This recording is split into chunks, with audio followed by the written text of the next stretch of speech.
আসসালামু আলাইকুম সুপ্রিয় শিক্ষার্থী ভাই বোনেরা, কেমন আছো তোমরা? আশা করি তোমরা অনেক ভালো আছো।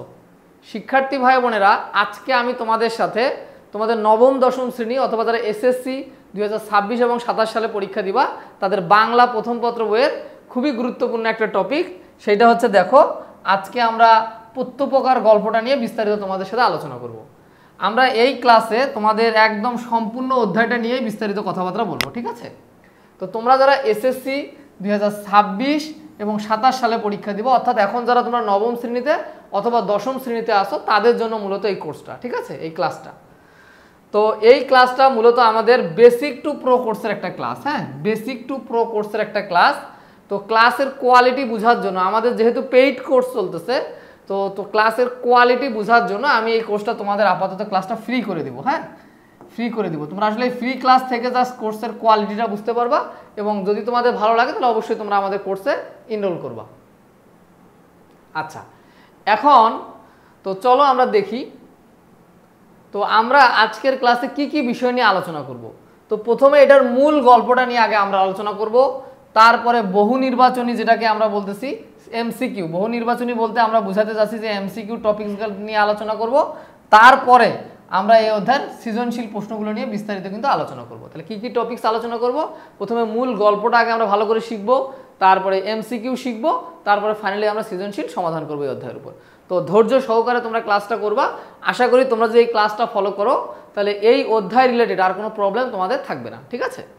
তো দেখি আমরা প্রথমে আমরা এই অধ্যায়ের লেখক পরিচিতি নিয়ে একটু কথা বলি। লেখক পরিচিতি। তো প্রত্যুপকার গল্পটা লিখেছেন ঈশ্বরচন্দ্র বিদ্যাসাগর।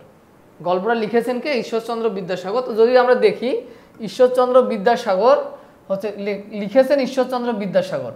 বিদ্যাসাগর হচ্ছে তার উপাধি, এই কথাটা মাথায় রাখবা। বিদ্যাসাগরটা কি? তার উপাধি। তার নাম হচ্ছে, অ্যাকচুয়াল নাম কি তার প্রকৃত নাম দেখো ঈশ্বরচন্দ্র বন্দ্যোপাধ্যায়। তার অ্যাকচুয়াল নাম হচ্ছে ঈশ্বরচন্দ্র বন্দ্যোপাধ্যায় বা প্রকৃত নাম, কিন্তু তাকে আমরা উপাধি দিছি কি? বিদ্যাসাগর। সেই জন্য তার নাম হয়েছে কি? ঈশ্বরচন্দ্র বিদ্যাসাগর। তাহলে ঈশ্বরচন্দ্র বিদ্যাসাগর হচ্ছে লেখকের নাম, কিন্তু তার বিদ্যাসাগরটা হচ্ছে তার উপাধি। আর তার প্রকৃত নাম কি বলতো? ঈশ্বরচন্দ্র বন্দ্যোপাধ্যায়, ঠিক আছে? তার জন্ম পরিচয় কি? তিনি 26শে সেপ্টেম্বর একটু দেখো, তিনি 26শে সেপ্টেম্বর 1820 সালে জন্মগ্রহণ করেন। এটা কোথায়? ভারতের পশ্চিমবঙ্গের মেদিনীপুর জেলার বীরসিংহ গ্রামে জন্মগ্রহণ করেন। তাহলে এই পাশে যদি বলি ভারতের পশ্চিমবঙ্গের মেদিনীপুর জেলার বীরসিংহ গ্রামে জন্মগ্রহণ করেন, অর্থাৎ এইভাবে বীরসিংহ গ্রাম, এটা তার জেলা, এটা তার বিভাগ, এটা তার কি? এটা রাজ্য, এটা কি তোমার হচ্ছে ফুল দেশ। তাহলে ভারতের পশ্চিমবঙ্গ প্রদেশের মেদিনীপুর জেলার বীরসিংহ গ্রামে জন্মগ্রহণ করেন। তাহলে ঈশ্বরচন্দ্র বিদ্যাসাগর কোথায় জন্মগ্রহণ করেন? বীরসিংহ গ্রামে। এগুলো সাধারণত এমসিকিউ আকারে কিন্তু পরীক্ষা চলে আসে, ঠিক আছে? সালগুলো এবং স্থানের নামগুলো আমাদের কিন্তু মনে রাখতে হবে। তার পিতার নাম কি? তার বংশ পরিচয়ের মধ্যে পড়তেছে তার পিতার নাম কি? তার পিতার নাম হচ্ছে, দেখো, তার পিতার নাম হচ্ছে ঠাকুরদাস বন্দ্যোপাধ্যায়। নামগুলো একটু মাথায় রাখবো। তার পিতার নাম হচ্ছে ঠাকুরদাস বন্দ্যোপাধ্যায় এবং মাতার নাম হচ্ছে ভগবতী দেবী। তাহলে ঈশ্বরচন্দ্র বিদ্যাসাগরের তোমার যে পিতার নাম হচ্ছে ঠাকুরদাস বন্দ্যোপাধ্যায় এবং তার মাতার নাম হচ্ছে ভগবতী দেবী, ঠিক আছে? এই নামগুলো জাস্ট একটু মাথায় রাখবো। এখানে আমাদের যেটা খুবই গুরুত্বপূর্ণ সেটা হচ্ছে ঈশ্বরচন্দ্র বিদ্যাসাগর। বিদ্যাসাগর তার উপাধি। তার প্রকৃত নাম কি? ঈশ্বরচন্দ্র বন্দ্যোপাধ্যায়। জন্ম তারিখ কত? 26শে সেপ্টেম্বর 1820 সালে। তার জন্ম কোথায়? ভারতের পশ্চিমবঙ্গ প্রদেশের মেদিনীপুর জেলার বীরসিংহ গ্রামে তিনি জন্মগ্রহণ করেন। আর তার পিতার নাম কি? ঠাকুরদাস বন্দ্যোপাধ্যায়। আর তার মাতার নাম ভগবতী দেবী। তো এই তথ্যগুলো জাস্ট আমরা এখান থেকে জানবো। তো এখন শিক্ষা জীবন, তার শিক্ষা জীবন সম্পর্কে আমরা যদি জানি, তিনি কলকাতা সংস্কৃত কলেজের ছাত্র ছিলেন। তিনি কলকাতা সংস্কৃত কলেজের ছাত্র ছিলেন। তিনি প্রথমে সংস্কৃত এবং পরে ইংরেজি ভাষার উপরে পাণ্ডিত্য অর্জন করেন। তাহলে প্রথমে তিনি কোন ভাষা শেখেন? প্রথমে তিনি সংস্কৃত ভাষা শেখেন, তারপর তিনি ইংরেজি ভাষা শেখেন। তো তিনি ছিলেন কলকাতা সংস্কৃত কলেজের ছাত্র, ঠিক আছে? তো প্রথমে তিনি সংস্কৃত ভাষা পড়েন, পরে তিনি ইংরেজি ভাষা লেখাপড়া করেন। কর্মজীবন, তিনি একাধারে পণ্ডিত ছিলেন। পণ্ডিত মানে কি? যারা কোনো বিষয়ে স্পেশাল জ্ঞান বা বিশেষ জ্ঞান অর্জন করে তাদেরকে পণ্ডিত বলা হয়। তিনি ছিলেন শিক্ষাবিদ, সমাজ সংস্কারক এবং সমাজের বিভিন্ন ধরনের যে প্রথা ছিল সেগুলো তারা কিন্তু দূর করে, কুসংস্কার ছিল সেগুলো তারা দূর করেছেন। খ্যাতনামা লেখক হিসেবে প্রতিষ্ঠা লাভ করেন। তাহলে তিনি একাধারে কি ছিলেন? পণ্ডিত, শিক্ষাবিদ, সমাজ সংস্কারক এবং খ্যাতনামা লেখক। এই কথাগুলো তোমরা জাস্ট একটু মাথায় রাখবা।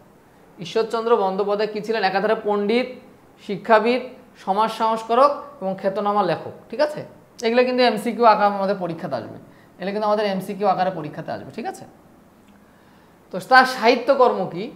তার শিক্ষামূলক গ্রন্থ, শিক্ষামূলক গ্রন্থ কি একটু দেখো তো। তার শিক্ষামূলক গ্রন্থ হচ্ছে বর্ণ পরিচয়, রজু পাঠ, ব্যাকরণ কৌমুদি, এগুলো হচ্ছে তার শিক্ষামূলক গ্রন্থ। আর অনুদিত গ্রন্থ মানে অন্য ভাষা থেকে তিনি অনুবাদ করছে, সেগুলোর নাম কি? বেতাল পঞ্চবিংশতি, শকুন্তলা, সীতার বনবাস, জীবন চরিত্র, কথামালা, এগুলো তার হচ্ছে অনুদিত গ্রন্থ, অর্থাৎ অন্য ভাষা থেকে তিনি অনুবাদ করছে। বেতাল পঞ্চবিংশতি, শকুন্তলা, সীতার বনবাস, জীবন চরিত্র, কথামালা, এই গল্পগুলো তিনি অন্য ভাষা থেকে কিন্তু অনুবাদ করছে। আর মৌলিক গ্রন্থ তিনি নিজে নিজেই রচনা করছেন, এরকম গ্রন্থ কি? অতি অল্প হইল, ব্রজবিলাস, রত্ন পরীক্ষা, প্রভাবতী সম্ভাবন, শব্দমঞ্জুরি। তো এগুলো হচ্ছে তিনি নিজেই তৈরি করছে। ঠিক আছে, শিক্ষামূলক গ্রন্থ এগুলো, এগুলো মৌলিক গ্রন্থ, একেবারে ইউনিক কাজ।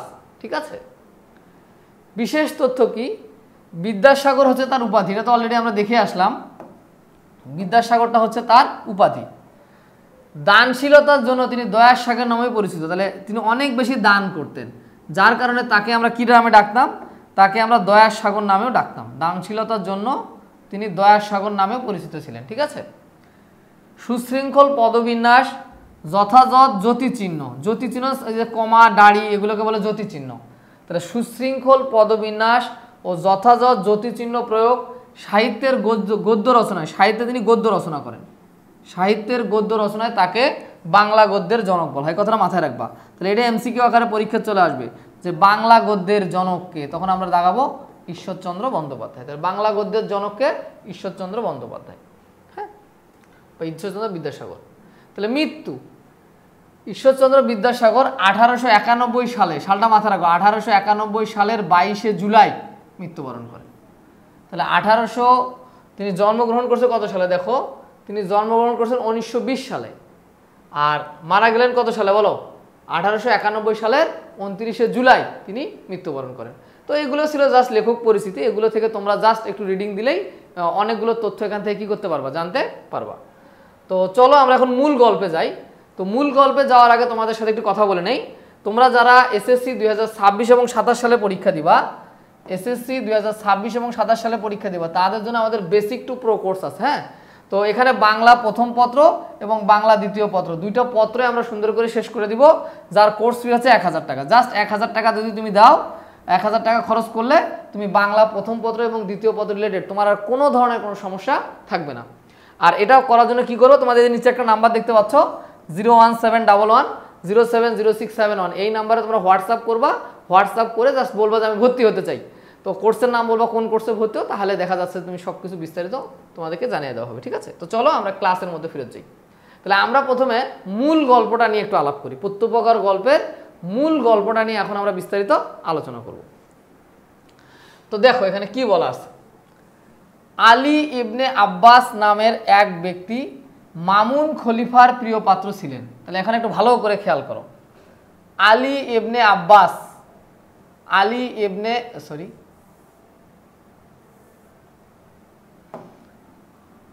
দেখো, আলী ইবনে আব্বাস নামের এক ব্যক্তি মামুন খলিফার প্রিয় পাত্র ছিলেন। তাহলে এখানে আলী আব্বাস নামের একজন ব্যক্তি খলিফা মামুন, খলিফা মানে কি? আগে যারা দেশ শাসন করতো তাদেরকে খলিফা বলা হতো। ঠিক আছে, রাজা বাদশাহ খলিফা। তো ইসলাম ধর্মের সাপেক্ষে যারা দেশ চালন করতো তাদেরকে বলা হতো খলিফা। হ্যাঁ, তো আলী ইবনে আব্বাস নামের এক ব্যক্তি মামুন খলিফার প্রিয় পাত্র ছিলেন। তাহলে মামুন খলিফার নাম, যে শাসক ছিল বা খলিফা ছিল তার নাম মামুন, তার প্রিয় পাত্র ছিল আলী ইবনে আব্বাস। তিনি বলিয়া গিয়েছেন, অর্থাৎ আলী আব্বাস বলিয়া গিয়েছেন, আমি একদিন অপরাহ্নে, অপরাহ্নে মানে বিকালবেলায়, হ্যাঁ, আমি একদিন অপরাহ্নে খলিফার নিকট বসিয়া আছি, অপরাহ্নে দুপুরের পর আর কি, আমি একদিন অপরাহ্নে খলিফার নিকট বসিয়া আছি, এমন সময় হস্তপদবদ্ধ এক ব্যক্তি তাহার সম্মুখে নীত হইলেন। নীত মানে মাথা নিচু করে দাঁড়াইলেন, এরকম মাথা হেড করে দাঁড়াইলেন। হস্তপদবদ্ধ মানে কি? হাত পা বাঁধা অবস্থায়। তাহলে আমি আলী আব্বাস বলতেছে যে আমি একদিন অপরাহ্নে মানে দুপুরের পরে প্রায় বিকেলের কাছাকাছি খলিফার নিকট বসিয়া আছি। এমন সময় হাত পা বাঁধা হস্তপদবদ্ধ এক ব্যক্তি তাহার সম্মুখে নীত হইলেন, অর্থাৎ তাহার সামনে এসে মাথা নত করে দাঁড়াইলেন। খলিফা আমার প্রতি আজ্ঞা করিলেন। আজ্ঞা মানে আদেশ। এই আজ্ঞা মানে কি? আজ্ঞা মানে কিন্তু আদেশ, কথা মাথায় রাখবা। আজ্ঞা মানে কি? আদেশ। তো খলিফা আমার প্রতি আজ্ঞা করিলেন যে তুমি এ ব্যক্তিকে আপন আলয়ে লইয়া গিয়ে রুদ্ধ করিয়া রাখিবে। আপন আলয়, আলয় মানে ঘর, আলয় মানে কি? ঘর। তাহলে তুমি সেই ব্যক্তিকে আপন আলয়ে লইয়া রুদ্ধ করিয়া মানে বন্ধ করিয়া রাখিবে। তাহলে খলিফা আলী আব্বাসকে কি আদেশ দিল? খলিফা আমার প্রতি আজ্ঞা করিলেন, অর্থাৎ আদেশ করিলেন যে তুমি এই ব্যক্তিকে আপন আলয়ে লইয়া রুদ্ধ করিয়া রাখিবে, অর্থাৎ বন্ধ করিয়া রাখিবে। তুমি এই হাত পা বাঁধা ব্যক্তিটাকে তোমার বাসায় নিয়ে গিয়ে বন্ধ করে রাখিবে। করলো মানে আগামীকাল, করলো মানে আগামীকাল, করলো মানে আগামীকাল আমার নিকট উপস্থিত করিবে। তো তোমার বাসায় নিয়ে যখন বন্দি করে রাখো, আগামীকাল আমার নিকট নিয়ে আসবা, উপস্থিত করবা। তদীয় ভাব দর্শনে স্পষ্ট প্রতীত হইল তিনি এ ব্যক্তির উপর অত্যন্ত ক্রুদ্ধ হয়েছেন, অর্থাৎ রাগান্বিত হয়েছেন। ওই খলিফার যে ভাবসাবে বোঝা গেল যে তিনি ওই হাত পা বাঁধা ব্যক্তিদের উপর অনেক বেশি রাগান্বিত বা ক্রুদ্ধ হইয়াছে, রাগান্বিত হয়েছে। আমি তাহাকে আপন আলয়ে আনিয়া অতি সাবধানে রুদ্ধ করে রাখিলাম, অর্থাৎ আলী আব্বাস বলতেছে আমি তাকে আপন আলয়ে মানে আপন ঘরে আনে বন্ধ করে রাখিলাম, রুদ্ধ করিয়া রাখিলাম। কারণ তিনি যদি পলাইয়া যান আমাকে খলিফার কোপে পতিত হইতে হবে, অর্থাৎ তিনি যদি পালাইয়া যান, কোপ মানে রাগান্বিত অবস্থায়, আমার খলিফার ক্রোধে পতিত হইতে হবে, অর্থাৎ খলিফা আমাকেও শাস্তি দিতে পারে। এই ব্যাপারটা হচ্ছে এরকম, তিনি যদি পলাইয়া যান আমাকে খলিফার কোপে পতিত হইতে হবে, অর্থাৎ আমার খলিফা তখন আমার উপর খেপে যাবে। বিষয়টা হচ্ছে এরকম আর কি। হ্যাঁ, কিয়ংক্ষণ পর, অর্থাৎ কিছুক্ষণ পর, কিয়ংক্ষণ মানে কিছুক্ষণ, কিয়ংক্ষণ পর আমি তাহাকে জিজ্ঞেসিলাম আপনার নিবাস কোথায়? তিনি বললেন ডেমাস্কাস আমার জন্মস্থান। অর্থাৎ আলী আব্বাস বলতেছে আমি ওই হাত পা বাঁধা ব্যক্তিটাকে জিজ্ঞেস করলাম, কিয়ংক্ষণ মানে কিছুক্ষণ পরে আমি তাকে জিজ্ঞেসিলাম, ওই হাত পা বাঁধা ব্যক্তিটাকে জিজ্ঞেস করলাম আপনার নিবাস কোথায়? নিবাস মানে বাসা।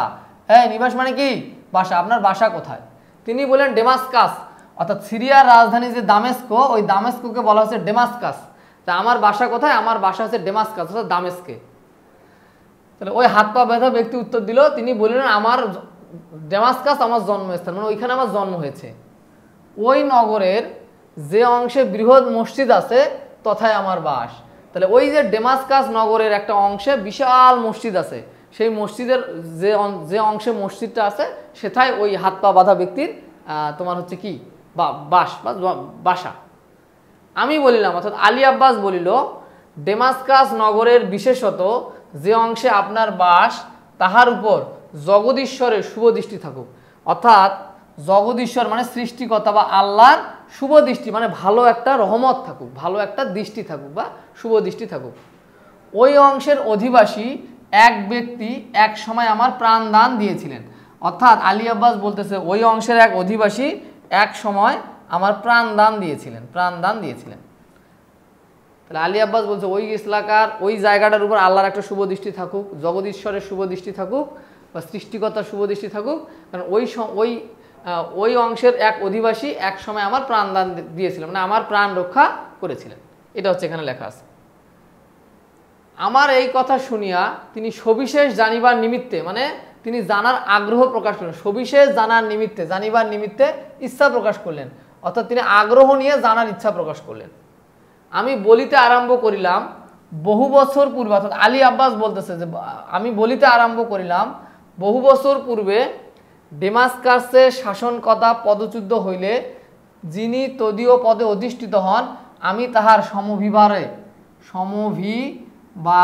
ব্যবহারে তথায় গিয়েছিলাম। কথাটা একটু ভালো করে বুঝো।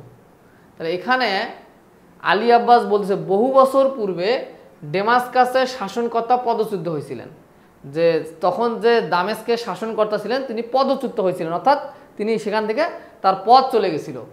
তা তদীয় পদে অধিষ্ঠিত হন, যিনি তদীয় পদে মানে তার ওই পদচ্যুত শাসনকর্তা যে পদচ্যুত হয়ে গেছে তার জায়গায় যিনি অধিষ্ঠিত হন বা তার পরিবর্তে যিনি ক্ষমতা পান, আমি তাহার সমভি ব্যবহারে তথায় গিয়েছিলাম, অর্থাৎ আমি তার সাথে সেখানে গিয়েছিলাম। পদচ্যুত শাসনকর্তা বহু সংখ্যক সৈন্য লইয়া আমাদিগকে আক্রমণ করলেন, অর্থাৎ তিনি ওই যে পদচ্যুত হয়েছিল তিনি আবার অনেক সৈন্য নিয়ে আক্রমণ করলেন। ঠিক আছে, অনেক সৈন্য নিয়ে আমাদিগকে আক্রমণ করলেন। আমি প্রাণ ভয়ে পলাইয়া এক সম্ভ্রান্ত লোকের বাড়িতে প্রবিষ্ট হইলাম, মানে বাড়িতে প্রবেশ করলাম, প্রবিষ্ট হইলাম মানে ভিতরে প্রবেশ করলাম। গৃহস্বামীর নিকট গিয়া অতি কাতর বচনে, মানে একবারে জড়সড় হয়ে যে কাতর বচনে প্রার্থনা করলাম, আপনার কৃপা করিয়া, কৃপা মানে দয়া, এই কৃপা মানে কি, কৃপা মানে কিন্তু দয়া, আপনি দয়া করিয়া আমার প্রাণ রক্ষা করুন। আমার প্রার্থনা বাক্য শুনিয়া গৃহস্বামী আমায় অভয় প্রদান করলেন। আমি তদীয় আবাসে 1 মাস নির্ভয়ে, 1 মাস, কয় মাস থাকলেন, 1 মাস নির্ভয়ে নিরাপদে অবস্থিত করিলাম। এই কথা একটু ভালো করে বোঝার চেষ্টা করো। তাহলে তোমার দামেস্কের শাসনকর্তা এক সময় পদচ্যুত হয়েছিলেন, তার পদে যে নতুন যিনি পদে অধিষ্ঠিত হলেন আলী আব্বাস, তার সঙ্গে সেই দামেস্কে গেছিলেন। তো তারপরে কি হলো, কিছুদিন পরে ওই পদচ্যুত শাসনকর্তা বহু সংখ্যক সৈন্য আবার আক্রমণ করলো তার পদ ফিরায় নেওয়ার জন্য। তখন এরা তোমার হচ্ছে আলী আব্বাস সহ যারা ছিল তারা প্রাণ ভয়ে পালাইলেন। তো আলী আব্বাস কি করলেন, তিনি এক গৃহস্বামী সম্ভ্রান্ত এক লোকের বাড়িতে প্রবেশ করলেন, বাড়ির ভিতরে প্রবেশ করলেন এবং সে বাড়ির যে মালিক গৃহস্বামী তাকে গিয়ে বললেন, কাতর বচনে বললেন যে আমাকে আশ্রয় দিন, কারণ আমি হচ্ছে আমার প্রাণ রক্ষা করুন, সেই কথাটা বললো। তো গৃহস্বামী আমাকে অভয় প্রদান করলেন যে তোমার কোনো টেনশন নাই। উনি বললো আমি তদীয় আবাসে, আমি সেই বাড়িতে, তদীয় আবাসে মানে সেই বাড়িতে 1 মাস নির্ভয়ে অবস্থিত করিলাম, মানে আমি 1 মাস নির্ভয়ে সেখানে থাকলাম। এটা এখানে সুন্দরভাবে বলা হচ্ছে। আর সমভি ব্যবহারে মানে তার সাথে নিয়ে, তার সঙ্গে, হ্যাঁ। আর প্রবিষ্ট মানে বাড়িতে প্রবেশ করলাম। কৃপা মানে দয়া, কৃপা মানে কি, দয়া। আর কাতর বচনে মানে একদম জড়সড় হয়ে যে আমার প্রাণ রক্ষা করেন, এইরকম আর কি বিষয়টা, বুঝছো। তো একদিন আশ্রয়দাতা আমায় বলিলেন, এ সময়ে অনেক লোক বাগদাদ যাইতেছে। তাহলে একদিন আশ্রয়দাতা আমায় বলিলেন, এ সময় অনেক লোক বাগদাদ যাইতেছে। বাগদাদ মানে কোথায় বলো তো, ইরাকের রাজধানীর নাম বাগদাদ। ইরাকের রাজধানীর নাম কি, বাগদাদ। তাহলে আশ্রয়দাতা ওই বাড়ির যে গৃহকর্তা তিনি বললেন যে এই সময় অনেক লোক বাগদাদ যাইতেছে স্বদেশে প্রতিগমনের জন্য, মানে প্রতিগমন মানে ফিরে আসা, স্বদেশে ফিরে আসার পক্ষে আপনি ইহা অপেক্ষা অধিক সুবিধার সময় পাইবেন না। আমি সম্মত হইলাম। আমার সঙ্গে কিছুমাত্র অর্থ ছিল না, লজ্জাবশত আমি তাহার নিকট সে কথা ব্যক্ত করিতে পারলাম না। তিনি আমার আকার প্রকার দর্শনে তাহা বুঝিতে পারিলেন। তিনি তৎকালে কিছু না বলিয়া মৌন অবলম্বন করলেন, মৌন অবলম্বন, চুপ থাকলেন। তার মানে বিষয়টা এটা দাঁড়ালো যে একদিন আশ্রয়দাতা এসে তাকে বলল, যে আলী আব্বাসকে বলল যে একদল লোক বাগদাদ যাইতেছে, আপনি তাহার সাথে আপনিও আপনার দেশে প্রতিগমন মানে আপনি আপনার দেশে ফেরত যাইতে পারেন, কারণ এছাড়া আর এত সুন্দর সময় আপনি আর পাবেন না। কিন্তু আলী আব্বাসের সঙ্গে কোনো অর্থকরী ছিল না, কিন্তু সেটা তিনি প্রকাশ করতে পারলেন না ওই গৃহস্বামীর কাছে বা বাড়ির কর্তার কাছে। কিন্তু তার আকার প্রকার প্রদর্শন, অর্থাৎ তার হাবভাবে, আমরা যেটাকে বলি হাবভাবে, আকার প্রকার প্রদর্শনে গৃহস্বামী বুঝতে পারলেন যে আসলে ওই আলী আব্বাসের কাছে কোনো টাকা পয়সা নাই, কিন্তু তিনি মৌন অবলম্বন করলেন, অর্থাৎ তিনি সেই সময় কোনো কথাই বললেন না, মানে বুঝতে দিলেন না যে উনি যে বুঝতে পারছে এটা, কিন্তু উনি ওই আলী আব্বাসকে কি করতে বললেন না, বুঝতে দিলেন না। এটা হচ্ছে বিষয় আর কি। বাড়ির কর্তা বুঝতে পারছে যে আলী আব্বাসের কাছে কোনো টাকা পয়সা নাই, বাট তারপরে তাকে বুঝতে দিল না। ব্যাপারটা এতটুকুই এখানে আলোচনা করা হয়েছে। তিনি আমার জন্য যে সমস্ত উদ্যোগ করিয়া রাখিয়েছিলেন, প্রস্থান দিবসে তাহা দেখে আমি বিস্ময়াপন্ন হইলাম। অর্থাৎ বাড়ির মালিক যখন আমি যাচ্ছি, এই যে বলছে আমার জন্য যে সমস্ত উদ্যোগ করিয়া রাখিয়েছিলেন, মানে যে সমস্ত তিনি রেডি করে রাখিয়েছিলেন, জিনিসপত্র রেডি করে রাখছিলেন, প্রস্থান দিবসে যেদিন আমি চলে আসবো, প্রস্থান দিবসে যেদিন ছেড়ে দিব, তাহা দেখে আমি বিস্ময়াপন্ন হইলাম, মানে আমি একদম বিস্ময় হয়ে গেলাম, আশ্চর্য হয়ে গেলাম যে তিনি আমার জন্য এত কিছু রেডি করে রাখছে, এটা দেখে আমি বিস্ময়াপন্ন হলাম, অর্থাৎ আমি তোমার আশ্চর্য হয়ে গেলাম। একটি উৎকৃষ্ট মানে একদম উত্তম অশ্ব সুসজ্জিত হইয়া আছে, একটা বিশাল বড় উৎকৃষ্ট, অশ্ব মানে ঘোড়া, সুসজ্জিত হইয়া আছে, অশ্ব মানে ঘোড়া, হ্যাঁ, ঘোড়া সুসজ্জিত হইয়া আছে। আর একটি অশ্বের পৃষ্ঠে খাদ্য সামগ্রী স্থাপিত হয়েছে, অর্থাৎ একটা উৎকৃষ্ট উট আমার জন্য, ঘোড়া আমার জন্য রেডি, আর একটা ঘোড়ার পিঠে খাদ্য সামগ্রী স্থাপিত হয়েছে। আর পথে আমার পরিচর্যা করার নিমিত্তে একজন ভাত্র মানে চাকর, ভাত্র মানে কি চাকর, প্রস্থানার্থে প্রস্তুত হইয়া রয়েছে। মানে তাকে তো একটা ঘোড়ার মধ্যে কি দিছে, একটা ঘোড়াতে তিনি যাবেন, আর একটা ঘোড়াতে খাদ্য সামগ্রী দেওয়া হয়েছে, আর একটা ভালো চাকর তার জন্য রেডি করে রাখা, প্রস্তুত করা হইয়াছে। প্রস্থানের সময় উপস্থিত হইলে সেই দয়াময় সদাশয় আশ্রয়দাতা আমার হস্তে একটি স্বর্ণ মুদ্রার থলি দিলেন। অর্থাৎ আলী আব্বাসের হাতে সেই যে বাড়ির কর্তা যাওয়ার সময় তার হাতে আর একটা স্বর্ণ মুদ্রাও দিয়ে দিলেন এবং আমাকে যাত্রীদের নিকট লইয়া গেলেন। তন্মধ্যে যাহাদের সহিত তাহার আত্মীয়তা ছিল তাহাদের সঙ্গে আলাপ করাইয়া দিলেন। আমি আপনাকার বসতি স্থানে এই সমস্ত উপকার প্রাপ্ত হয়েছিলাম, এজন্য পৃথিবীতে যত স্থান আছে ওই স্থান আমার সর্বাপেক্ষা প্রিয়। অর্থাৎ আলী আব্বাস বলতেছে যে আমি যখন যাব তখন আমার হাতে 1000 স্বর্ণ মুদ্রা দিল এবং তার যে আরও ওই যে আমি যাদের সাথে যাব তাদের মধ্যে তার যে আত্মীয় ছিল, বাসা মালিকের যে আত্মীয় ছিল তার সঙ্গে আমাকে পরিচয় করাই দিলেন। এটা এখানে বলছে, তার সঙ্গে আমাকে আলাপ করাই দিলেন। আপনার বসতি স্থানে মানে আপনি যেখানে বাস করেন সেই স্থানে আমি এই উপকারগুলো প্রাপ্ত হয়েছিলাম। এটাই আলী আব্বাস সেই হাত পা বাঁধা ব্যক্তির কাছে ব্যাখ্যা করতেছে। এই নির্দেশ করিয়া দুঃখ এই নির্দেশ করিয়া দুঃখ প্রকাশ পূর্বক আমি বলিলাম, আক্ষেপের বিষয় এই যে, তাহলে এগুলো বলার পর আমি দুঃখ প্রকাশ পূর্বক আমি বলিলাম আক্ষেপের বিষয় এই যে আমি এ পর্যন্ত দয়াময় আশ্রয়দাতার কোনো উদ্দেশ্য পাইলাম না, অর্থাৎ তাহার কোনো উদ্দেশ্য পাইলাম না, তার কোনো খোঁজ পাইলাম না। আমি দয়াময় মানে ওই বাড়িওয়ালার আমি আর কোনো খবর পাইলাম না, এটা বুঝাচ্ছে, উদ্দেশ্য পাইলাম না। যদি তাহার নিকট কোনো অংশে কৃতজ্ঞতা প্রদর্শনের অবসর পাই তাহা হইলে মৃত্যুকালে আমার কোনো ক্ষোভ থাকে না। তিনি বলতেছে ওই যে উনি আমার অনেক উপকার করছে বাড়ির মালিক, আমি যদি তার কোনো উপকার করতে পারি তাহলে আমার আমি মারা যাওয়ার সময় আমার কোনো ক্ষোভ থাকে না, অর্থাৎ আমার কোনো কষ্ট থাকে না, এটা বোঝানো হচ্ছে। এই কথা শুনিবা মাত্র তিনি অতিশয় আহ্লাদিত হইয়া বললেন, তিনি আহ্লাদিত মানে আনন্দিত হয়ে, অতিশয় আনন্দিত হয়ে বললেন, ওই হাত পা বাঁধা ব্যক্তিরা আনন্দিত হয়ে বললেন আপনার মনস্কাম পূর্ণ হয়েছে, অর্থাৎ আপনার মনের আশা পূর্ণ হচ্ছে। আলী আব্বাস যে বললো আমি তার উপকার করতে চাই বা ওই যে বাড়ির মালিকের উপকার করতে চাই বা তার কোনো খোঁজ পাইতে চাই, তাহলে সেই হাত পা বাঁধা ব্যক্তিরা এই কথা শুনে আহ্লাদিত হলেন, খুশি হলেন এবং বললেন আপনার মনস্কাম পূর্ণ হয়েছে, আপনার মনের আশা পূর্ণ হয়েছে। আপনি যে ব্যক্তির উল্লেখ করিলেন সে এই মানে ওই ওই হাত পা বাঁধা ব্যক্তি বলছে আপনি যে বাড়ির মালিকের কথা বললেন ওটা আমি, আমি সেই। এই হতভাগ্যই আপনাকে 1 মাস কাল আপন অলয়ে রাখেছিল। এই হতভাগ্য মানে আমি ওই যে হাত পা বাঁধা ব্যক্তি, এই হতভাগ্যই আপনাকে 1 মাস কাল আপন আলয়ে রাখিয়েছিল, মানে আমার বাড়িতে আপন আলয় মানে নিজ গৃহে রাখিয়েছিলাম। আপন মানে নিজ আর আলয় মানে ঘর বা বাড়ি, আপন আলয়ে রেখেছিলাম, আমি নিজ বাড়িতে আমি রাখছিলাম। সে হাত পা বাঁধা ব্যক্তিটা বলতেছে। তিনি খুশি হইল এবং বলল যে আপনার মনস্কাম পূর্ণ হয়েছে, অর্থাৎ আপনি যে ব্যক্তির উল্লেখ করিলেন সেই হতভাগ্য, এই হতভাগ্যই আপনাকে 1 মাস কাল আপন আলয়ে রেখেছিলেন। এটা হচ্ছে কথা। তাহার এ কথা শুনিয়া আমি চমকিয়া উঠিলাম, আলী আব্বাস চমকিয়া উঠিল, সবিশেষ অভিনিবেশ সহকারে, অভিনিবেশ মানে একদম সুন্দরভাবে তীক্ষ্ণ দৃষ্টিতে, অভিনিবেশ মনোযোগ সহকারে, অভিনিবেশ মানে মনোযোগ সহকারে কিয়ংক্ষণ নিরীক্ষণ করলাম মানে কিছুক্ষণ পরীক্ষা করলাম। মনোযোগ সহকারে কিয়ংক্ষণ মানে কিছুক্ষণ নিরীক্ষণ মানে পরীক্ষা করা, আর নিরীক্ষণ মানে কি পর্যবেক্ষণ করা, যে আসলে কি সেই লোকটা কি সেই লোক, এটা অভিনিবেশ মানে একদম মনোযোগ সহকারে, অভিনিবেশ সহকারে মানে মনোযোগ সহকারে কিয়ংক্ষণ নিরীক্ষণ করলাম, অর্থাৎ কিছুক্ষণ একদম জিনিসটা সুন্দর করে পর্যবেক্ষণ করলাম। তাহাকে চিনিতে পারিলাম, আহ্লাদে পুলকিত হইয়া অশ্রুপূর্ণ নয়নে আলিঙ্গন করলাম। এবং আলী আব্বাস বলছে আমি তাহাকে চিনতে পারলাম, তারপর অশ্রুপূর্ণ কাঁদতে কাঁদতে আমি তাকে আলিঙ্গন করলাম মানে কোলাকুলি করলাম। তাহার হস্ত ও পদ হইতে লৌহ শৃঙ্খল খুলে দিলাম, তাহার হাত পা হতে লোহার শৃঙ্খল খুলিয়া দিলাম। এবং কি দুর্ঘটনাক্রমে তিনি খলিফার কোপে পতিত হয়েছে তাহা জানিবার নিমিত্তে ব্যগ্র হইলাম।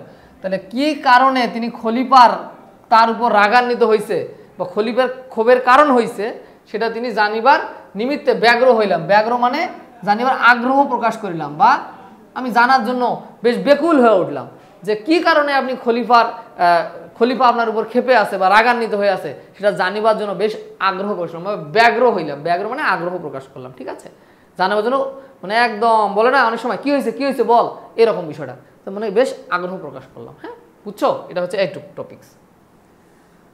পানির বোতলটা দেন স্যার, একটু পানি খাই। আচ্ছা, তোমরা একটু দেখো। তখন তিনি বলিলেন, কতিপয় নিজ প্রকৃতির লোক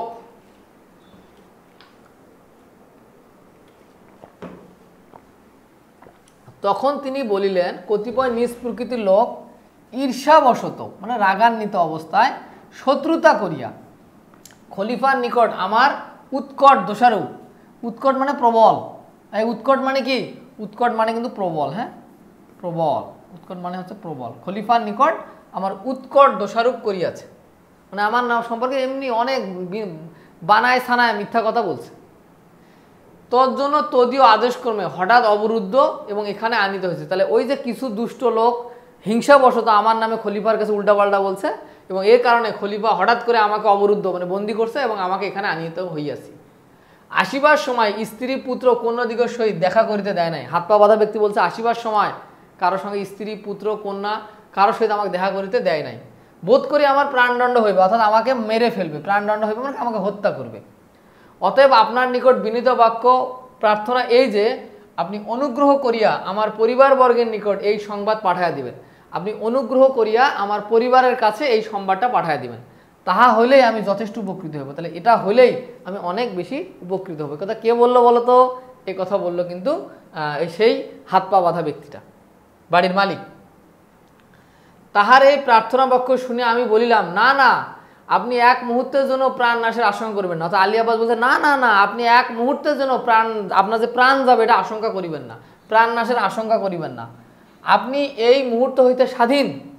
এই বলিয়া পাথেয় স্বরূপ সহস্র স্বর্ণ মুদ্রা একটি থলি তাহার হস্তে দিয়া বলল, আপনি অবিলম্বে প্রস্থান করুন, স্নেহাস্পদ পরিবারবর্গের সহিত মিলিত হইয়া সংসার যাত্রায়, স্নেহাস্পদ পরিবারবর্গের সহিত মিলিত হইয়া সংসার যাত্রা সম্পূর্ণ করুন। আপনাকে ছাড়িয়া দিলাম, এজন্য আমার উপর খলিফার মর্মান্তিক ক্রোধ ও দেশ, ক্রোধ মানে রাগ, রাগ এবং দেশ মানে একদম জ্বলে উঠবে, তাহাতে সন্দেহ নাই। কিন্তু যদি আপনার প্রাণ রক্ষা করিতে পারি তাহা হইলে সেজন্য আমি অনুমাত্র দুঃখিত হইব না। অর্থাৎ সেই যে হাত পা বাঁধা ব্যক্তিরা বলল যে আমার মনে হয় প্রাণদণ্ড হইবে, এই কথা শুনিয়া আলীও না না না না না, আপনার প্রাণদণ্ডের আশঙ্কা করিবেন না। আপনার হাত পা খুলে দিয়ে 1000 স্বর্ণ মুদ্রা সেই লোককে দিয়ে বলল যে আপনি চলে যান এবং স্নাস্পদ পরিবারবর্গের সহিত মিলিত হইয়া সংসার যাত্রা সম্পন্ন করুন। আপনি বাসায় এলাকায় চলে যান এবং আপনার পরিবারের সাথে মিলিত হয়ে আপনি সংসার যাত্রা শুরু করুন। আপনাকে ছাড়িয়া দিলাম, এজন্য আমার উপর খলিফার ক্রোধ দেশ জন্মিবে। অর্থাৎ আপনাকে যে ছেড়ে দিলাম এর জন্য হয়তো খলিফা আমার উপর অনেক বেশি ক্রোধ এবং রাগান্বিত হবে এবং তাহাতে সন্দেহ নাই, মানে রাগ করবে এটা কোনো সন্দেহ নাই। কিন্তু যদি আপনার প্রাণ রক্ষা করিতে পারি, যদি আমি আপনার প্রাণ রক্ষা করিতে পারি তাহলে সেজন্য আমি অনুমাত্র দুঃখিত হইব না। অর্থাৎ আলী আব্বাস বলতেছে আপনার যদি আমি প্রাণটা রক্ষা করতে পারি তাহলে আমার মনের মধ্যে আর কোনো দুঃখ অনুমাত্র মানে কোনো দুঃখই থাকবে না। আমার প্রস্তাব শুনিয়া তিনি বলিলেন, আপনি যাহা বলিতেছেন আমি কখনোই তাহাতে সম্মত হইতে পারবো না। অর্থাৎ ওই যে বাড়ির মালিক বা হাত পা বাঁধা ব্যক্তি তিনি বলতেছেন, আলী আব্বাস সাহেব আপনি যেটা বলতেছেন এটা আমি কখনোই সম্মত হইতে পারবো না। আমি এত নিচাশয় মানে আমার নিচু প্রকৃতির লোক নই, স্বার্থপর নহি, নিচাশয় এবং স্বার্থপর নহি যে কিছুকাল পূর্বে যে প্রাণ রক্ষা করিয়াছি আপন প্রাণ রক্ষার্থে এখনে এ প্রাণ বিনাশের কারণ হইব। তিনি বলতেছেন যে কিছুদিন আগে আমি যে প্রাণটা রক্ষা করলাম, সেই বাড়ির মালিকটা বলতেছে, হ্যাঁ, যে কিছুদিন আগে আলী আব্বাসকে বলছে কিছুদিন আগে আমি যে প্রাণটা রক্ষা করলাম আজকে আবার আমার কারণে সেই প্রাণ বিনাশের কারণ হইব, কারণ আলী আব্বাসকে তো খলিফা মেরে ফেলবে, তো সেটা বুঝতে পারছে, এই কথা বলতেছে।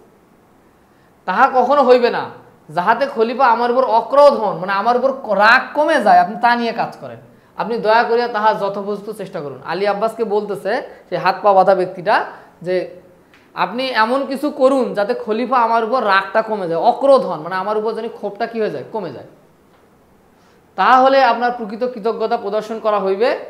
যদি আপনার চেষ্টা সফল না হয় তাহলে আমার কোনো মাত্র ক্ষোভ থাকিবে না। অর্থাৎ বলতেছে যে আপনি আমার জন্য খলিফার কাছে চেষ্টা করুন, বলুন যাতে আমাকে খলিফার উপর আমার রাগটা কমে যায়, কিন্তু এতে যদি কাজ না হয় তাহলেও আমার অনুমাত্র দুঃখ থাকিবে, অর্থাৎ আমার কোনো ক্ষোভ থাকিবে না। তাহলে এটাই হচ্ছে বিষয়, ঠিক আছে?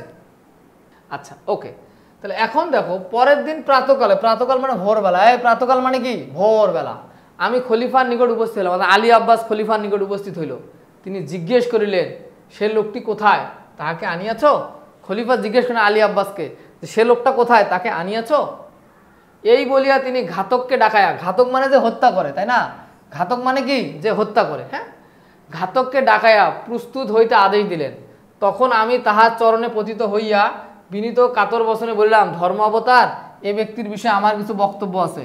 অনুমতি হইলে সবিশেষ সবিশেষ সমস্ত আপনাকার গোচর করি। সব কিছু আপনার গোচর মানে আপনার জ্ঞানের মধ্যে নিয়ে আসি, আপনার নলেজের মধ্যে। তাহলে কি হইলো, পরের দিন ভোরবেলা আলী আব্বাস এবং খলিফার কাছে গেল এবং তাহার একদম চরণে পতিত হইল। তা এই বলিয়া, ও কই গেল, কোথায়, তাহাকে তার খলিফার কাছে গেল এবং খলিফা তখন জিজ্ঞেস করলো, লোকটাকে আনিয়েছ? তো এই বলিয়া তিনি ঘাতককে ডাকাইলেন, যে হত্যা করে তাকে ডাকাইলেন, লোকটাকে আনিয়েছ। তারপরে তিনি ঘাতককে ডাকাইলেন এবং প্রস্তুত হতে আদেশ দিলেন। ঘাতককে তিনি প্রস্তুত হওয়ার জন্য কি দিলেন, আদেশ দিলেন যে তোমাকে ওই লোকটাকে হত্যা করা হবে।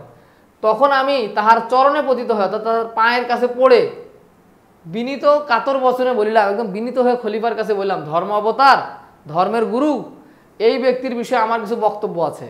অনুমতি হলে সবিশেষ সমস্ত আপনার গোচর করি। যদি আপনি অনুমতি দেন তাহলে পুরো বিষয়টা আমি আপনার গোচর করি, মানে আমি আপনার নলেজের মধ্যে নিয়ে আসি বা জ্ঞানের মধ্যে নিয়ে আসি বা জানার মধ্যে নিয়ে আসি, বা আমি আপনাকে বলি। বিষয়টা হচ্ছে এরকম আর কি। এই কথা শুনিবা মাত্র তাহার কোপানল প্রজ্বলিত হইল।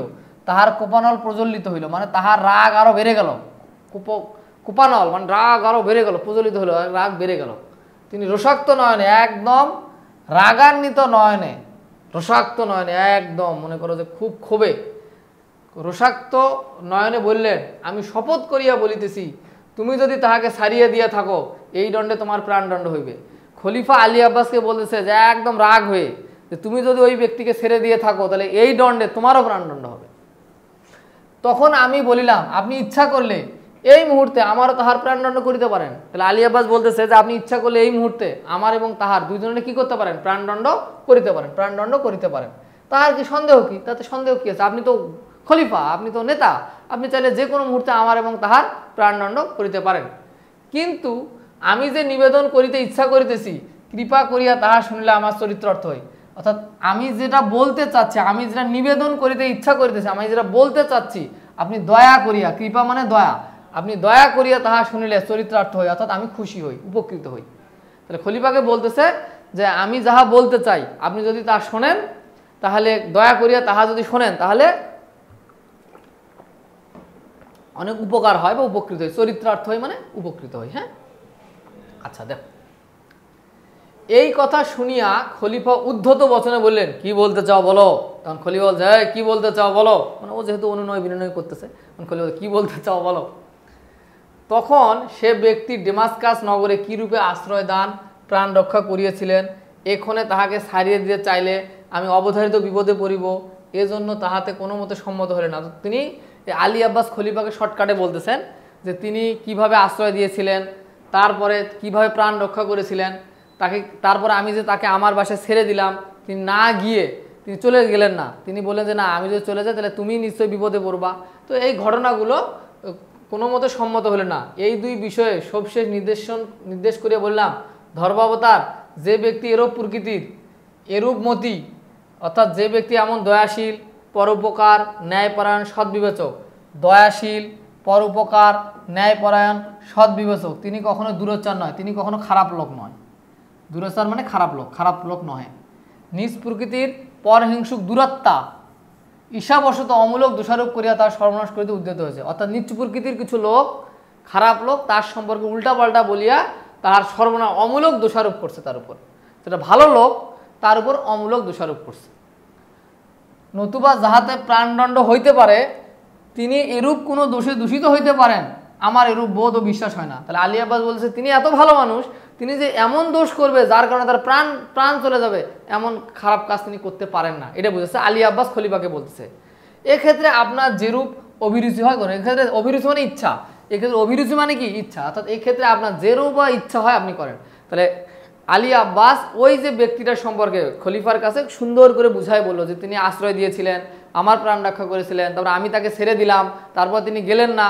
তো এই যে একটা ভালো মানুষ, তাকে কিছু খারাপ প্রকৃতির লোক উল্টাপাল্টা বলে আপনার কাছে বলে তাকে খারাপ করে দিছে। তো এই রকম একটা লোক যে এত খারাপ কাজ করতে পারে, এটা আলী আব্বাস বলতেছে আমার বিশ্বাস হয় না। তো এরপর এক্ষেত্রে আপনার যেরূপ অভিরুচি আপনি করুন। এখন এটা আমি আপনাকে বললাম, এখন আপনার যেমন ইচ্ছা হয় আপনি করুন। আলী আব্বাস খলিফাকে কথাটা বললেন, ঠিক আছে, এটা এখানে বলা হয়েছে। খলিফা মহামতি অতি উন্নত চিত্ত পুরুষ ছিলেন। খলিফা খুবই মহামতি, খুবই মানে খুব ভালো এবং উন্নত চরিত্রের মানুষ ছিলেন। তিনি সকল কথা কর্ণচর, তিনি সকল কথা কানে গ্রহণ করিয়া কিয়ংক্ষণ মৌন অবলম্বন করেন, অর্থাৎ সকল কথা শুনিয়া কিছুক্ষণ তিনি মৌন অবলম্বন করলেন, অর্থাৎ কিন্তু কিছুক্ষণ চুপচাপ করেছিলেন। অন্তর প্রসন্ন বদনে বলিলেন, যে ব্যক্তি এরূপ দয়াশীল ন্যায়পরায়ণ এবং ইহা অবগত হইয়া আমি অতিশয় আহ্লাদিত হলাম। খলিফা বলতেছে যে সে ব্যক্তি এরূপ দয়াশীল ন্যায়পরায়ণ এবং ইহা অবগত হইয়া অতিশয় আহ্লাদিত হইলাম। তিনি বলছেন অতিশয় আহ্লাদিত হলাম, খলিফাই খুশি হয়ে গেছে। তিনি প্রাণদণ্ড হইতে অব্যাহতি পাইলেন, অর্থাৎ খলিফা তাকে প্রাণদণ্ড থেকে অব্যাহতি দিলেন। বলিতে গেলে তোমা হইতে তাহার প্রাণ রক্ষা হইল, অর্থাৎ তোমার কারণেই তাহার প্রাণ রক্ষা হইল। এখনে তাহাকে অবিলম্বে এই সংবাদ দাও ও আমার নিকট লইয়া আইস। তা খলিফা বলল যে তোমায় যে এত সুন্দর করে আমাকে বুঝায় বললা, তো আমি বিষয়টা বুঝলাম, বুঝার পর তাকে প্রাণদণ্ড থেকে রক্ষা করলাম, প্রাণদণ্ড থেকে রক্ষা করলাম। তো বললো তাহাকে অবিলম্বে খবর দাও এবং আমার নিকট লইয়া আসো। এ কথা শুনিয়া আহ্লাদের সাগরে মগ্ন হইয়া আমি অতি সত্বর গৃহে প্রত্যাবর্তনপূর্বক মানে ফিরে গিয়ে আমি খলিফার সম্মুখে উপস্থিত হইলাম। অর্থাৎ আমি এই কথা শুনিয়া আহ্লাদের সহিত মানে খুশি হয়ে খলিফার কাছ থেকে বাড়িতে প্রবেশ করলাম এবং তাহাকে বাড়িতে গিয়ে তাহাকে নিয়ে খলিফার সামনে এসে উপস্থিত করলাম। খলিফা অবলোকন মাত্র, দেখা মাত্র, অবলোকন মানে দেখা মাত্র, দেখা মাত্র প্রীতি প্রফুল্ল লোচনে, একদম খুশি মনে, প্রীতি প্রফুল্ল লোচনে একদম খুশি মনে খলিফা ওই হাত পা বাঁধা ভক্তি রেখে দেখা মাত্র, অবলোকন মাত্র মানে দেখা মাত্র, প্রীতি প্রফুল্ল লোচনে মানে একদম খুব খুশি হয়ে সাদর বচনে, একদম সাদর বচনে, একদম বলো মানে সম্মান করে, সাদর বচনে সম্ভাষণ করিয়া বললেন, তুমি যে প্রকৃতির লোক তাহা আমি পূর্বে অবগত ছিলাম না। খলিফা তাকে বলেন যে একদম খুশি মনে বললেন, তাকে দেখা মাত্রই বললেন যে তুমি যে এরকম প্রকৃতির লোক, এত ভালো মানুষ, সেটা আমি অবগত ছিলাম না। দুষ্টমতি দুরাচার দিগের বাক্য বিশ্বাস করিয়া অকারণে তোমার প্রাণদণ্ড করিতে উদ্ধত হয়েছিলাম। খলিফা বলছে কিছু দুষ্টু লোকের কথা শুনে আমি অকারণে তোমার প্রাণদণ্ড করিতে উদ্ধত হয়েছিলাম। এখনে ইহার নিকট তোমার প্রকৃত পরিচয় পাইয়া সাতিশয় প্রীতিপ্রাপ্ত হইয়াছি, মানে বলতেছে আমি আলী আব্বাসের কাছে তোমার সম্পর্কে শুনে আমি প্রীতিপ্রাপ্ত মানে তোমার সম্পর্কে খুশি হয়েছি, প্রীতিপ্রাপ্ত হয়েছি মানে সাতিশয় মানে অনেক খুশি হয়েছি, সাতিশয় মানে অনেকটা খুশি হয়েছি, প্রীতিপ্রাপ্ত হয়েছি মানে ভালোবাসা পেয়েছি। আমি অনুমতি দিতেছি তুমি আপন আলয়ে প্রস্থান করো। খলিফা তাকে বলতেছে আমি তোমাকে অনুমতি দিচ্ছি, তুমি তোমার বাড়িতে প্রস্থান করো, চলে যাও। এই বলিয়া খলিফা তাহাকে মহামূল্য প্রচ্ছদ সুসজ্জিত 10 অশ্ব, 10 খচ্চর, 10 অষ্টু উপহার দিলেন এবং ডেমাসকাসের রাজপ্রতিনিধির নামে একটি অনুরোধ পত্র পাঠালেন এবং পথে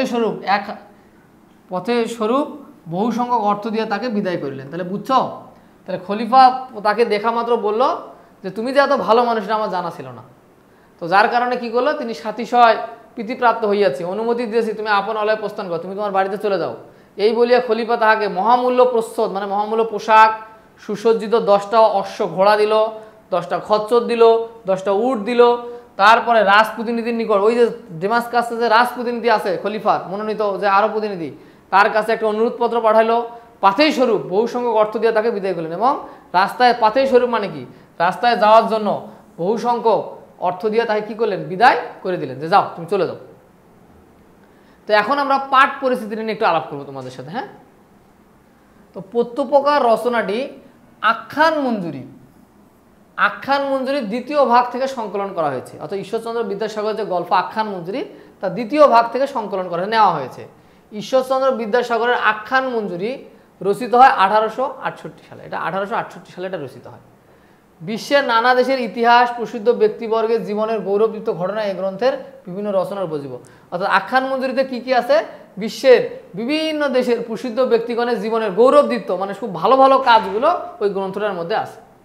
প্রত্যুপকার আলী আব্বাস নামের এক ব্যক্তি প্রতি উপকারের কাহিনী, অর্থাৎ প্রত্যুপকার মানে বোঝা যাচ্ছে উপকারীর উপকার করে যে, প্রত্যুপকার মানে কি, উপকারীর উপকার করে যে, অর্থাৎ আমি তোমার উপকার করলাম এবং তুমিও যে আমার তার প্রতি উত্তর উপকার করলে, এটার নামে প্রত্যুপকার। ঠিক আছে, তো প্রত্যুপকার আলী আব্বাস নামের এক ব্যক্তি প্রতি উপকারের কাহিনী, আলী আব্বাসের নামের এক ব্যক্তির প্রতি উপকারের কাহিনী।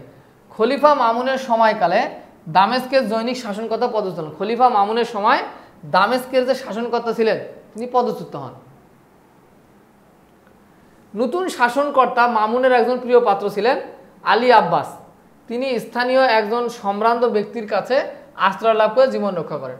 নতুন যে শাসনকর্তা হয়, ওই পদচ্যুত শাসনকর্তা যখন সৈন্য নিয়ে আক্রমণ করে, তখন আলী আব্বাস সহ যারা ছিল তারা ভয়ে পালিয়ে গিয়ে এক গৃহস্বামী সম্ভ্রান্ত ব্যক্তির কাছে আশ্রয় লাভ করেন, যে ঘটনাটা আমরা দেখলাম একটু আগে। পরবর্তীকালে কি হইল, আলী ইবনে আব্বাসের আশ্রয়দাতা ওই সম্ভ্রান্ত ব্যক্তিটি খলিফা মামুনের সৈন্যদল কর্তৃক বন্দী হন। ওই যে বাড়ির মালিক সম্ভ্রান্ত ব্যক্তিটা একসময় খলিফা মামুনের দ্বারা তিনি আবার বন্দী হন। খলিফার নির্দেশে আলী ইবনে আব্বাস গৃহে তাকে অন্তরীণ করে রাখার ব্যবস্থা করা হয়। অর্থাৎ খলিফার নির্দেশেই আলী ইবনে আব্বাসের বাসায় সেই গৃহস্বামীকে বা বাড়ির মালিককে, সম্ভ্রান্ত পরিবারের লোকটাকে খলিফা আব্বাসের বাসায় কি করা হয়, বন্দী করে রাখা হয়। আলী ইবনে আব্বাস বন্দী ব্যক্তি সঠিক পরিচয় জানতে পেরে উপকারীর উপকার করার জন্য নিজের জীবনে ঝুঁকি গ্রহণ করেন এবং খলিফার কাছে মুক্তির জন্য সুপারিশ করেন। তাহলে আলী আব্বাস যখন জানতে পারেন যে ওই যে ব্যক্তিটা আমাকে একসময় দামেস্কাসে কি করছিল, দামেস্কাস নগরীতে আমার প্রাণ রক্ষা করেছিল, ইনি সেই ব্যক্তি, তো তিনি আবার নিজের জীবনে ঝুঁকি নিয়ে তিনি খলিফার কাছে মুক্তির জন্য সুপারিশ করেন। এই যে হাত পা বাঁধা ব্যক্তিটার মুক্তির জন্য কি করেন, সুপারিশ করেন। বস্তুত এই রচনায় দুজন মহৎ ব্যক্তির কাহিনী বর্ণিত হয়েছে। এই ঘটনায় দুজন মহৎ ব্যক্তির কাহিনী বর্ণিত হয়েছে। একজন নিঃশত উপকারী, অন্যজন স্বকৃতজ্ঞ প্রত্যুপকারী। এই কথাটা মাথায় রাখবা।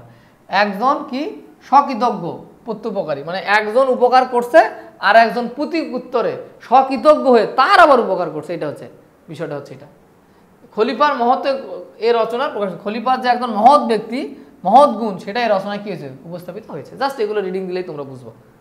তো চলো, এটা শব্দ অর্থ টিকা আমাদের লাগবে না, আমরা অলরেডি এগুলো পড়ে ফেলছি সব। অভিরুচি জাস্ট এখান থেকে দেখে নিবা, তোমাদের বই থেকে এগুলো চাইলে তোমরা দেখতে পারো। এতে প্রীতি প্রফুল্ল লোচনে, প্রীতি প্রফুল্ল লোচন এগুলো বলছি। মৌল অবলম্বন নীরবতা পালন, অব্যাহতি মানে মুক্তি, অবধারিত মানে নিশ্চিত, এগুলো জাস্ট তোমরা দেখলে এখন বুঝতে পারবো। ঠিক আছে, জাস্ট শব্দ অর্থগুলো দেখবা, কারণ এগুলো কিন্তু এমসিকিউ এর জন্য খুব ইম্পর্টেন্ট। ঠিক আছে, এগুলো একটু দেখবা। এই যে প্রত্যাগমন মানে ফিরে আসা, রসাক্ত নয়নে মানে ক্রোধে লাল চোখে, একদম লাল চোখে, অবলোকন পাত্র দেখা মাত্র, সম্ভাষণ মানে সম্বোধন করা, উৎকট মানে অত্যন্ত প্রবলবাদী, নিরীক্ষণ মানে মনোযোগ দিয়ে দেখা বা পর্যবেক্ষণ করা। তো এগুলো একটু দেখো। হ্যাঁ, এখন আমরা কিছু এমসিকিউ সলভ করে ফেলি। চলো, এগুলো শব্দ অর্থগুলো তোমাদের বইয়ে দেওয়া আছে, জাস্ট দেখলেই পারবা। তো দেখো, প্রত্যুপকার গল্পে উল্লেখিত খলিফার নাম কি? খলিফা মামুন। খলিফার নাম হচ্ছে খলিফা মামুন। ঠিক আছে, আমাদের ক্যামেরার পিছনে আছে মিলন স্যার। ক্লাস করতে করতে মিলন স্যারের সম্মুখস্থ হয়ে গেছে। দেখো, হস্তপদবদ্ধ এক ব্যক্তি তাহার সম্মুখে নিত হইলে, এখানে এই বাক্যে তাহার বলতে কাহার, খলিফা মামুনের নিকট নিতে হইলেন। এটা বলতে হবে, খলিফা মামুনের নিকট নিতে হইলেন, এটা হচ্ছে বিষয়। হাত পা বাঁধা ব্যক্তিরা কোথায় নিতে হলেন? খলিফা মামুনের কাছে নত হইলেন।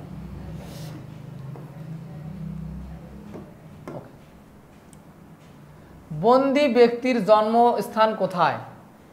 সিরিয়ায়, বাগদাতে, দামেস্কে, মক্কায়। তাহলে এখন সিরিয়া তো ফুল রাজধানী, শহর মানে দেশ, তার আবার স্পেশাল দামেস্ক, তার মানে দামেস্ক নগরীতে তার বাসা। আর যেহেতু এটা হলো অ্যান্সার হইতো, বাট এখানে যেহেতু দামেস্ক দেওয়া আছে সেজন্য একদম স্পেসিফিক। মনে করো সাপোজ আমার বাসা রংপুর, এখন বাংলাদেশ বললে হবে না, যদি রংপুর থাকে তাহলে অপশন হবে কোথায়, রংপুর। বিষয়টা হচ্ছে এরকম স্পেসিফিক করে দেওয়া আছে, দামেস্ক, যেন দামেস্ক অ্যান্সার। এটা মনে করো বাংলাদেশ আর এটা হচ্ছে দামেস্ক, তাহলে অ্যাকচুয়ালি অ্যান্সারটা কোনটা? বাংলাদেশেও সঠিক, বাট যদি রংপুর থাকে তাহলে বুঝতে হবে আমার বাসাটা অ্যাকচুয়ালি কোথায়, Rangpuria. I am Rangpuria. Okay, ঠিক আছে। এবার দেখো, আলী ইবনে আব্বাস দামেস্কে আশ্রয় গৃহে কতদিন ছিলেন? 1 মাস। এই কয় মাস ছিলেন বলো? 1 মাস ছিলেন। আলী ইবনে আব্বাস দামেস্কে আশ্রয়দাতা বাসায় কয় মাস ছিলেন? 1 মাস ছিলেন। আশ্রয়দাতা ব্যক্তি কোন দণ্ডের আশঙ্কা করেন? প্রাণ দণ্ডের আশঙ্কা করেন। প্রাণ দণ্ড, এটা হবে প্রাণ দণ্ডের আশঙ্কা করেন। ঠিক আছে, এইবার দেখো, আব্বাসের অনুমতি প্রার্থনায় কে রাগে জ্বলে উঠেছিলেন? খলিফা। খলিফা কিন্তু রাগে জ্বলে উঠেছিলেন, তাই না? এটা খলিফা, খলিফা রাগে জ্বলে উঠেছে। বন্দি ব্যক্তির প্রাণ রক্ষা, বন্দি ব্যক্তির প্রাণ কার দ্বারা রক্ষা হয়? আব্বাস। আব্বাস, আব্বাসের দ্বারা রক্ষা হয়, আব্বাস সাহেবের সাথে রক্ষা হয়। ঠিক আছে, বন্দির আসল পরিচয় পেয়ে কে সন্তুষ্ট হন? খলিফা। খলিফা সন্তুষ্ট হয়ে যান যে হ্যাঁ, এ খুবই ভালো মানুষ, এ সম্পর্কে সন্তুষ্ট হয়ে যান। উৎকট মানে অত্যন্ত প্রবল। এই উৎকট মানে কি আছে দেখো, অত্যন্ত প্রবল, হ্যাঁ আছে, খ নম্বর অত্যন্ত প্রবল। উৎকট মানে অত্যন্ত প্রবল, হ্যাঁ, যেটা আমরা গল্পের মধ্যেও দেখেছি। প্রত্যপকার শব্দের কি? উপকারীর উপকার করা, অপকার করা, উপকার করা, উপকার অস্বীকার করা, উপকারীর উপকার, মানে আমার যে উপকার করছে আমি আবার তার উপকার করবো, উপকারীর উপকার করা, এটা হচ্ছে বিষয় মাথায়। উপকারীর উপকার করা মানে প্রত্যুত্তরে উপকার করা, তুমি আমার একটা উপকার করছো আমিও তোমার একটা উপকার করবো, বিষয়টা হচ্ছে এরকম আর কি, এটা প্রত্যুপকার। তাহলে কিছু অনুধাবনমূলক প্রশ্ন এখানে দেওয়া আছে, জাস্ট এগুলো একটু দেখবা, আমি দু একটা দেখো দেখাই, এগুলো জাস্ট স্লাইডটা দিয়ে, তোমরা স্লাইডটা তো পেয়ে যাবা, সো স্লাইডটাকে দেখবা। তো এখানে কি লেখা আছে? আলী ইবনে আব্বাসের আশ্রয়দাতা কেন বন্দী হয়েছিলেন? ওই যে কিছু দুষ্টু লোক ঈর্ষাবশত, প্রত্যপকার গল্পে রচিত কতিপয় নিজ প্রকৃতির লোক ঈর্ষাবশত শত্রুতা করে খলিফার কাছে অভিযোগ করায় আলী আব্বাসের আশ্রয়দাতা বন্দী হয়েছিলেন। তাহলে ওই যে তার সম্পর্কে কিছু উল্টাপাল্টা কথা বলে তাকে বন্দী করে, এগুলো জাস্ট তোমরা একটু দেখবো, অনুধাবনমূলক প্রশ্ন। আলী ইবনে আব্বাস কেন বন্দীকে আপন অলয়ে রুদ্ধ করে রেখেছিলেন? আলী ইবনে আব্বাস খলিফার নির্দেশে তার বাসায় কি করে রাখলো? বন্দী করে রাখলো, এগুলো জাস্ট তোমরা একটু অনুধাবনমূলক প্রশ্নগুলো দেখবা। আলী ইবনে আব্বাস কেন প্রাণ ভয়ে পালিয়ে গেছেন? বলো তো কেন প্রাণ ভয়ে পালিয়েছিলেন?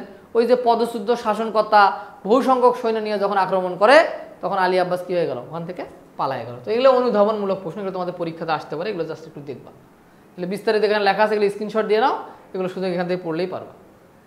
আপনি কৃপা করিয়া আমার প্রাণ রক্ষা করুন, আলী আব্বাস কেন কোন প্রসঙ্গে এই কথাটি বলেছিলেন? ওই যে যখন পদচ্যুত শাসনকর্তা বহু সংখ্যক সৈন্য নিয়ে আলী আব্বাসকে আক্রমণ করলো, আলী আব্বাসের ওই দামেস্কে আক্রমণ করলো, তখন আলী আব্বাস সহ একজন গৃহকর্তার গিয়ে সম্ভ্রান্ত এক ব্যক্তির পরিবারে গিয়ে বলেন যে আপনি আমার প্রাণ রক্ষা করুন, এই কথাটা বলছে। আপনি কৃপা করিয়া আমার প্রাণ রক্ষা করুন, আপনি দয়া করিয়া আমার প্রাণ রক্ষা করুন, তখন এই কথাগুলো বলছে। এখানে এগুলো সুন্দর করে লেখা আছে, স্ক্রিনশট দিয়ে পড়বা।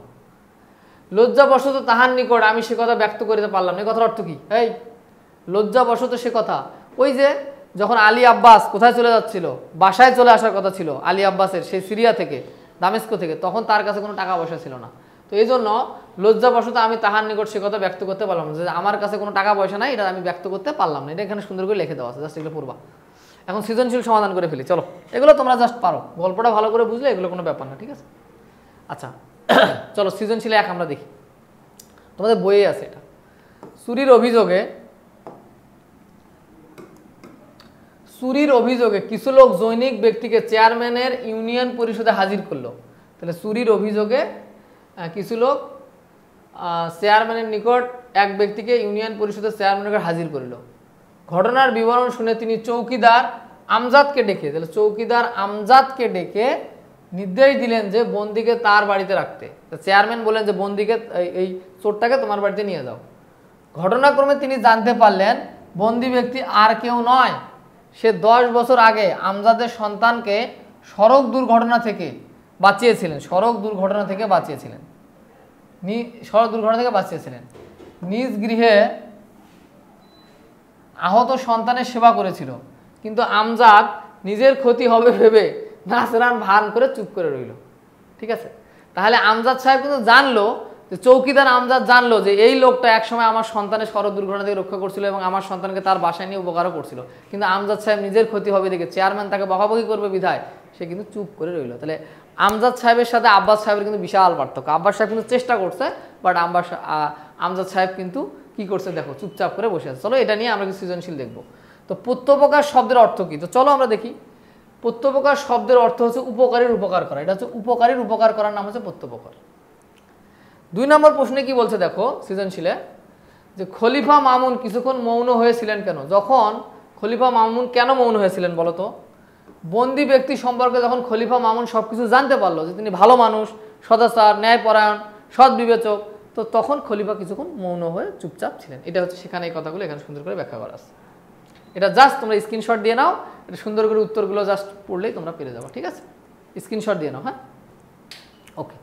এইবার দেখো 3 নম্বর কোশ্চেনটা একটু দেখি আমরা। হ্যাঁ, আচ্ছা দেখো, হ্যাঁ, উদ্দীপকের বন্দির ঘটনা প্রত্যপকার গল্পের কোন ঘটনার কথা স্মরণ করে দেয় ব্যাখ্যা করো। ওই যে কোন ঘটনা স্মরণ করে দেয় বলো তো? আলী আব্বাস যে তার খলিফা কর্তৃক বন্দী হওয়ার পর তার পক্ষে গিয়ে যে তিনি যে ভালো মানুষ সে সম্পর্কে যে খলিফার কাছে ব্যক্ত করেন, সেই কথাটা এখানে ব্যক্ত করা হয়েছে। এখানে এই যে কথাগুলো এখানে বলা আছে। গ নম্বর দেখো, 4 গ নম্বর,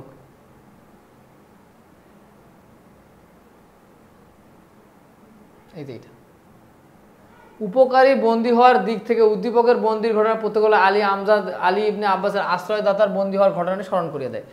আলী আব্বাসের যে আশ্রয়দাতা ছিল তিনি যে আবার কি হলেন, আলী আব্বাসের আশ্রয়দাতা যে আবার খলিফা কর্তৃক বন্দী হন, সেই বিষয়টা এখানে বিস্তারিত বলা আছে। তোমরা এটা স্ক্রিনশট দিয়ে নিবা এবং এটা স্ক্রিনশট দিয়ে নিবা। এটা হচ্ছে এই প্রশ্নের উত্তর, ঠিক আছে। আর একটা বিষয় হচ্ছে এখানে বলা হচ্ছে এই যে এইটা দেখো, এইটা একটু ভালো করে দেখো, ঘ নাম্বারটা। আমজাদ ও আলী ইবনে আব্বাস উভয়ে বন্দী কর্তৃক উপকৃত হলেও একে অপরের প্রতিনিধি হয়ে উঠতে পারেনি, বিশ্লেষণ করো। অর্থাৎ আলী ইবনে আব্বাস যেমন উপকারীর উপকার করছে, বাট আমজাদ সাহেব সেই যে চুরির অভিযোগে যে ব্যক্তিরা ধরা পড়ছে তার উপকার করতে পারে নাই। তো দুইজনের প্রতিনিধি হয়ে, মানে দুইজন একই চরিত্রের লোক হইতে পারে না, এটাই বিস্তারিত এখানে আলাপ করা হয়েছে। তো এইটার উত্তর হচ্ছে তোমাদের এই যেটা, এটা 4 নাম্বার। এটা সুন্দর করে কথাগুলো, প্রত্যেকবার গল্পে আলী ইবনে আব্বাস একজন স্বকৃতজ্ঞ ব্যক্তি, একদম স্বকৃতজ্ঞ ব্যক্তি হলেও উদ্দীপকে আমজাদ অকৃতজ্ঞ ব্যক্তির পরিচয়। এটা স্বকৃতজ্ঞ আর একজন কি অকৃতজ্ঞ ব্যক্তির পরিচয় দিছে। তো এগুলো এখানে সুন্দর করে গল্পে লেখা আছে যে কিভাবে আশ্রয় দিল, তার পরবর্তীতে তিনি আবার কিভাবে তার উপকার করলো, আর এখানে তার ছেলেকে দুর্ঘটনা থেকে রক্ষা করলো, কিন্তু আমজাদ সাহেব কি করলো না, আমজাদ সাহেব তার উপকারটা করলো না। এগুলো সুন্দর করে এখানে সাজায় লেখা আছে। তোমরা জাস্ট এটা একটু স্ক্রিনশট দিও না, আমি একটু টাইম দিচ্ছি। দেখো এই উত্তরটা এখান থেকে স্ক্রিনশট দিবে, এটা 4 নম্বরের উত্তর, ঘ নম্বরের উত্তর এইটা। তো এটা স্ক্রিনশট দিবা, হ্যাঁ দিয়ে নাও, এরপর এইটা স্ক্রিনশট দিয়ে নিবা, ঠিক আছে। ওকে, তো এটাই আমাদের ছিল আজকের আলোচনা। তো আবারও আমি একটু বলি তোমাদেরকে, তোমরা যারা আমাদের এই যে বেসিক টু প্রো কোর্সে জয়েন করতে চাও, জাস্ট বাংলা প্রথম পত্র এবং দ্বিতীয় পত্র, টোটাল কোর্স ফি 1000 টাকা মাত্র। তোমরা চাইলে এসএসসি 2026-27 সালে যারা আছে তারা কোর্সে ভর্তি হতে পারো। এই যে নাম্বারটা দেখতে পাচ্ছ 01711070671, এই নাম্বারে তোমরা জাস্ট হোয়াটসঅ্যাপ করবা আর তোমাদেরকে বিস্তারিত জানানো হবে। ভালো থাকো সবাই, ধন্যবাদ সবাইকে, আল্লাহ হাফিজ।